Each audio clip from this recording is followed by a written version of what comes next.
Hello friends, स्वागत है आप सभी का एक बार फिर से। दोस्तों, आज इस वीडियो में हम सीखने वाले हैं एडवांस कंडीशनल फॉर्मेटिंग। दोस्तों, मेरे पास यहाँ पे एक शीट है। इस कॉलम में मेरे पास है type of food and food categories. अब यहाँ पे आप देखिए, मैंने फूड कैटेगरीज की लिस्ट बना के रखी हुई है, ड्रॉप डाउन लिस्ट बना के रखी हुई है, जैसे कि starch food, fruit and vegetable, protein, dairy products और फैटी। तो ये 5 तरह की फूड कैटेगरी हमने आइडेंटिफाइड की है और यहाँ पे हमने उसका ड्रॉप डाउन लिस्ट बना दिया है। अब हमको ये सेल से पूछ रहा है कि यहाँ से कोई भी फूड कैटेगरी सिलेक्ट करिए, तो हम यहाँ पे जाके कोई भी एक फूड कैटेगरी सिलेक्ट करेंगे और देखते हैं कि इस कॉलम में क्या इफेक्ट होता है। तो चलिए हम यहाँ से एक कैटेगरी सिलेक्ट कर लेते हैं, जैसे कि प्रोटीन। ओके, तो आप देख सकते हैं यहाँ पे जिस सेल में भी प्रोटीन लिखा रहता है वो सेल ग्रीन कलर से हाईलाइट हो चुके हैं और बाकी के अनफॉर्मेटिंग कंडीशन में है, इनका कोई फॉर्मेटिंग नहीं है। अब यहाँ से हम स्टार्च एंड फूड सिलेक्ट करते हैं, तो देखिए जिस सेल में भी स्टार्च एंड फूड लिखा हुआ है वो ऑटोमेटिकली ग्रीन कलर से हाईलाइट हो चुके हैं। दोस्तों, इसे ही हम एडवांस कंडीशनल फॉर्मेटिंग बोलेंगे। देखिए फैटी फूड दो ही है यहाँ पे। तो दोस्तों, ये मैंने कैसे किया है, तो उसके लिए हम दूसरी शीट में जाएंगे यहाँ पे और हम जो भी प्रोसेस की थी मैंने पहले ये एडवांस कंडीशनल फॉर्मेटिंग बनाने की, वो पूरी प्रोसेस यहाँ पे दोहराएंगे और जानेंगे कि ये एडवांस कंडीशनल फॉर्मेटिंग कैसे लगाते हैं। तो मैं हूँ आपका दोस्त जेके, आप देख रहे हैं डिजिटल वॉकवे। तो चलिए शुरू करते हैं।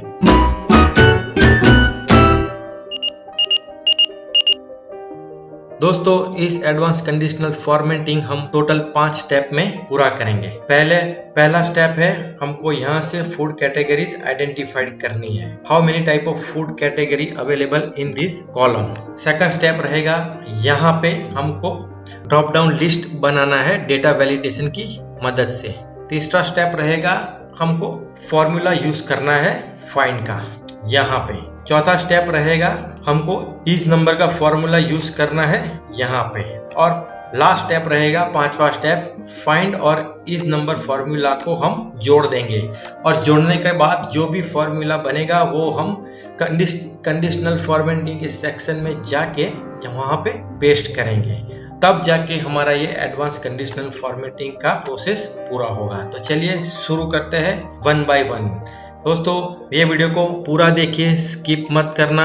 आपको ये वीडियो अच्छे से देखना है, तभी जाके आपको ये पूरी प्रोसेस समझ में आएगी। तो पहले तो हमको यहाँ पे फूड कैटेगरीज आइडेंटिफाइड करनी है इस कॉलम से। तो हम क्या करेंगे इसके लिए हम यहाँ पे पहले लिखेंगे स्टार्च फूड और नीचे के सेल में कंट्रोल ई करेंगे। तो देखिए जो भी टेक्स्ट लिखा हुआ था ब्रैकेट में वो अपने आप बाहर निकल के यहाँ पे आ गया है। कंट्रोल ई क्या होता है? कंट्रोल ई फ्लैश फिल होता है, मतलब वो एक्सेल का एक बहुत ही अच्छा फंक्शन या इसे बोल सकते हैं ट्रिक है जो आपको ऐसी चीजों में हेल्प करता है दोस्तों। तो यहाँ से हमने ऑलरेडी ये कैटेगरीज बाहर निकाल ली है। अब आप देख सकते हैं यहाँ पे एक कैटेगरी 2 या 3 बार लिखी हुई है, तो हमको अभी उसमें से डुप्लीकेट वैल्यूज या के डुप्लीकेट टेक्स्ट निकालना है, डुप्लीकेट कैटेगरीज निकालनी है। तो उसके लिए हम यहाँ से ये पूरा कॉलम सिलेक्ट कर लेंगे और डेटा टैब यहाँ पे ओपन है, उसी में जाना है। यहाँ से रिमूव डुप्लीकेट को हमको क्लिक करना है। जैसे ही हम क्लिक करेंगे ये पूछ रहा है एक्सपांड द सिलेक्शन और कंटिन्यू विद करंट सिलेक्शन। तो हम जाएंगे continue with current selection, remove duplicate करेंगे। यहाँ पे कॉलम का नाम आ गया है, सिलेक्ट ऑलरेडी टिक मार्क है, तो हम ओके करेंगे। तो देखिए 12 डुप्लीकेट वैल्यू ऑलरेडी निकाल दी गई है और 5 यूनिक वैल्यू यहाँ हमारे सामने आ गई है। तो दोस्तों, ये है 5 फूड कैटेगरी जो हमको यूज करनी है ड्रॉप डाउन लिस्ट बनाने के। तो हम क्या करेंगे, ये पूरा सिलेक्ट करेंगे, कंट्रोल एक्स करेंगे और यहाँ पे जाके कंट्रोल वी करके उसे पेस्ट कर देंगे। अब इस सेल में हमको यहाँ डेटा वैलिडेशन की मदद से ड्रॉप डाउन लिस्ट बनाना है। तो डेटा टैब ऑलरेडी ओपन है, डेटा वैलिडेशन में यहाँ पे जाना है, डेटा वैलिडेशन, और यहाँ से हमको सिलेक्ट करना है लिस्ट। यहाँ पे जाके हमको सोर्स सिलेक्ट करना है, सोर्स रहेगा ये, और यहाँ पे ओके कर देंगे। जैसे ही ओके करेंगे आप देखिए यहाँ पे ड्रॉप डाउन लिस्ट क्रिएट हो चुका है। अब ये पूरे कॉलम को हम हाइड कर देंगे, इसकी जरूरत फिलहाल नहीं है, हाइड कर देते हैं। चलिए ये हाइड हो गया है।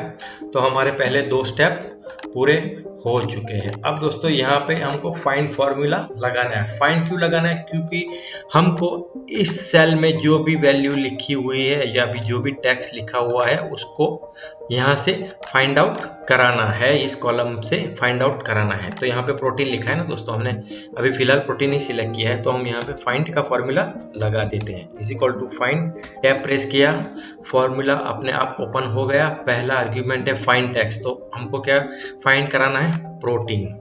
इसको हम लॉक करेंगे F4 लगा के। क्यों लॉक करना है? क्योंकि जब हम फॉर्मूला नीचे ड्रैग करेंगे तो ये सेल अपनी जगह पे ही बना रहना चाहिए। Comma with in text. अब ये प्रोटीन कहाँ से हमको ढूंढना है? तो यहाँ से ढूंढना है, B2 से।